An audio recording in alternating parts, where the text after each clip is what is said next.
Company खत्म या India पर रूल और स्ट्रॉन्ग। 1833 एक ऐसा साल जहां ईस्ट इंडिया कंपनी का असली ट्रांसफॉर्मेशन होता है। अब तक कंपनी ट्रेडर भी था और रूलर भी, लेकिन 1833 के बाद वो सिर्फ रूलर रह जाता है। सवाल यह है, क्या ये कंपनी के एंड की शुरुआत थी या फिर ब्रिटिश कंट्रोल का सबसे पावरफुल फेज यही से स्टार्ट होता है। आज हम डिटेल में समझेंगे चार्टर एक्ट 1833 को, जो मॉडर्न सेंट्रलाइज कॉलोनियल स्टेट का फाउंडेशन बन गया।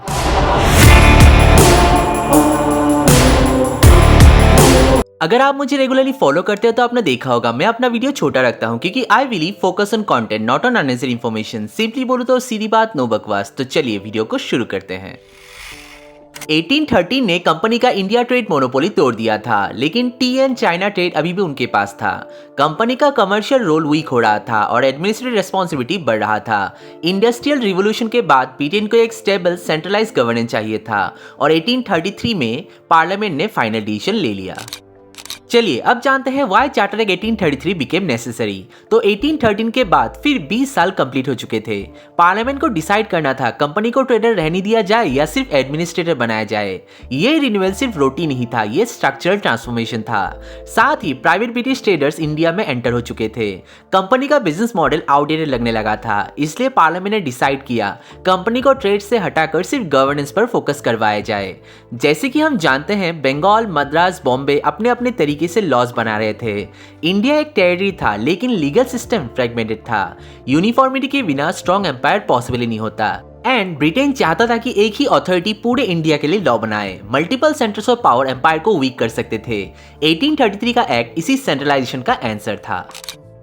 चलिए अब डिटेल में जानते हैं इस एक्ट के हर एक प्रोविजन को।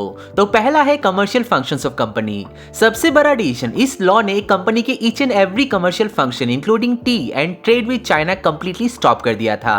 अब से वो एक प्योर एडमिनिस्ट्रेटिव बॉडी बन चुका था।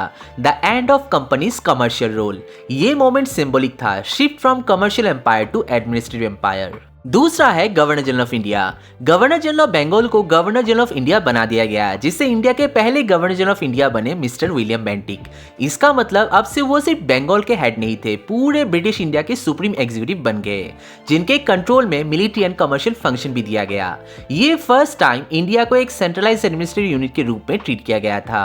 अब से governor general of India and उनके एग्जीक्यूटिव काउंसिल मिलकर पूरे ब्रिटिश इंडिया के लिए लॉ बनाएंगे। थर्ड था centralise legislative power. Governor general council को एक्सक्लूसिव लेजिस्लेटिव अथॉरिटी मिल गई। मद्रास एंड बॉम्बे की इंडिपेंडेंट लॉ मेकिंग पावर खत्म कर दी गई। अब पूरे इंडिया के लिए एक ही लेजिस्लेटिव सेंटर था, मतलब अब से कोई भी प्रोविंशियल लेजिस्लेचर का कॉन्सेप्ट नहीं रहेगा। ये सेंट्रलाइज कॉलोनियल स्टेट का बर्थ था, जिसका कंट्रोल था बंगाल से under governor general of India. Fourth provision है expansion of governor general council. Governor general council में एक लॉ मेंबर ऐड किया गया। सबसे पहले लॉ मेंबर बने थॉमस बेबिंगटन मैकाउले। उनका काम था लीगल कोडिफिकेशन को ऑर्गेनाइज करना। ये मॉडर्न लेजिस्लेटिव ड्राफ्टिंग का बिगिनिंग था। साथ ही एक लॉ कमीशन अपॉइंट किया गया। इसका ऑब्जेक्टिव था इंडियन लॉस को कोडिफाई करना। आगे चलकर इसी प्रोसेस से इंडियन पीनल कोड जैसे लॉस डेवलप होते हैं। सिंपली बोलो तो लॉ को टूल बनाया गया गवर्नेंस कंट्रोल के लिए। सिक्स प्रोविजन है सिविल सर्विसेज। इस एक्ट ने डिक्लेयर किया कि एम्प्लॉयमेंट में रिलीजन, रेस, कास्ट के बेसिस पर डिस्क्रिमिनेशन नहीं होगा। थियोरेटिकल लेवल पर इंडियंस के लिए सिविल सर्विसेज ओपन हो गया, लेकिन प्रैक्टिकल लेवल पर एग्जाम सिस्टम लंदन में था, जो एक्सेस ऑलमोस्ट इम्पॉसिबल रहा इंडियंस के लिए। प्रैक्टिकली इक्वालिटी क्लॉज ज्यादा सिंबॉलिक था। सेवेंथ प्रोविजन था financial and administrative centralisation. Revenue and administration का कंट्रोल कंप्लीटली सेंट्रल गवर्नमेंट के पास कॉन्सोलिडेट हो गया।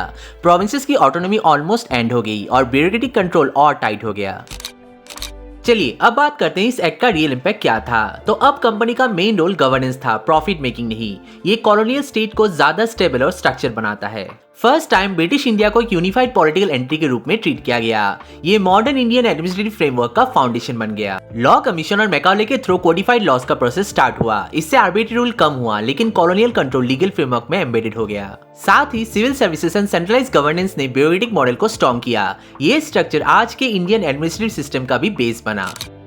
चलिए अब बात करते हैं इस लॉ के ड्रॉबैक्स की। तो पहला था एक्सेसिव सेंट्रलाइजेशन। सब पावर सेंटर में कंसंट्रेट हो गया, जिससे प्रोविंसेस के लोकल नीड्स इग्नोर होने लगे। दूसरा था नो इंडियन रिप्रेजेंटेशन। अब भी इंडियंस को लेजिस्लेचर या एग्जीक्यूटिव में रियल पावर नहीं दिया गया। सेंट्रलाइजेशन ब्रिटिश के लिए था, इंडियंस के लिए नहीं। थर्ड ड्रॉबैक था equality in civil services. Paper पर इक्वालिटी थी, रियलिटी में एक्सेस रेस्ट्रिक्टेड था, स्ट्रक्चरल बैरियर्स रिमूव नहीं किया गया। और चौथा पॉइंट था स्ट्रेंथ इन कॉलोनियल कंट्रोल। ये एक्ट रिफॉर्म नहीं था, कंट्रोल को सिस्टमेटिक एंड लीगल बना रहा था। कॉलोनियलिज्म अब ऑर्गेनाइज्ड और इंस्टीट्यूशनलाइज हो चुका था। जिसने जिसने इस वीडियो को अब तक देखा है उनके लिए एक बोनस इन्फॉर्मेशन। पता है इस एक्ट को सेंट हेलेना एक्ट भी कहा जाता है। चलिए मैं आपको बताता हूँ आखिर क्यों। सोचो एक छोटा सा आइलैंड अटलांटिक ओशन के बीच, सेंट हेलेना, लेकिन ये आइलैंड सडनली वर्ल्ड पॉलिटिक्स का सेंटर कैसे बन गया? 1815 बैटल ऑफ वाटरलू के बाद नेपोलियन बोनापार्ट को ब्रिटिश ने यही सेंट हेलेना आइलैंड पर एग्जाइल कर दिया।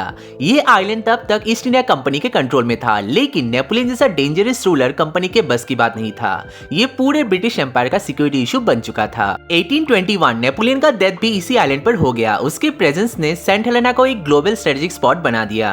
ब्रिटेन समझ चुका था ऐसे इंपॉर्टेंट आइलैंड को प्राइवेट कंपनी के कंट्रोल में छोड़ना रिस्की है। लेकिन जब चार्टर एक्ट 1833 पास हुआ, ब्रिटिश पार्लियामेंट ने एक बड़ा डिसीजन लिया। सेंट हेलेना आइलैंड का कंट्रोल ईस्ट इंडिया कंपनी से लेकर डायरेक्टली ब्रिटिश क्राउन के अंडर कर दिया। इसी वजह से चार्टर एक्ट 1833 को सेंट हेलेना एक्ट भी कहा जाता है, क्योंकि इसने सिर्फ इंडिया का एडमिनिस्ट्रेशन सेंट्रलाइज नहीं किया, बल्कि नेपोलियन के एक्साइल से फेमस हुआ आइलैंड को भी कंपनी से छीनकर ब्रिटिश गवर्नमेंट के डायरेक्ट कंट्रोल में दे दिया। अगर 1813 ने मोनोपोली तोड़कर डोर ओपन कर दिया था, तो 1833 ने कॉलोनियल स्टेट को फाइनल स्ट्रक्चर दे दिया। ये कंपनी का एंड नहीं था, ये उसका ट्रांसफॉर्मेशन था। अब वो ट्रेडर नहीं था, वो ब्रिटिश क्राउन का एडमिनिस्ट्रेटिव मशीन बन चुका था। लेकिन एक प्रॉब्लम अभी बाकी था, रिप्रेजेंटेशन एंड गवर्नेंस रिफॉर्म। अगर सेंट्रलाइजेशन कंप्लीट हो चुका था, तो नेक्स्ट लॉजिकल स्टेप क्या होगा? 1853 में पार्लियामेंट एक और मेजर चेंज लाता है, चार्टर एक्ट 1853।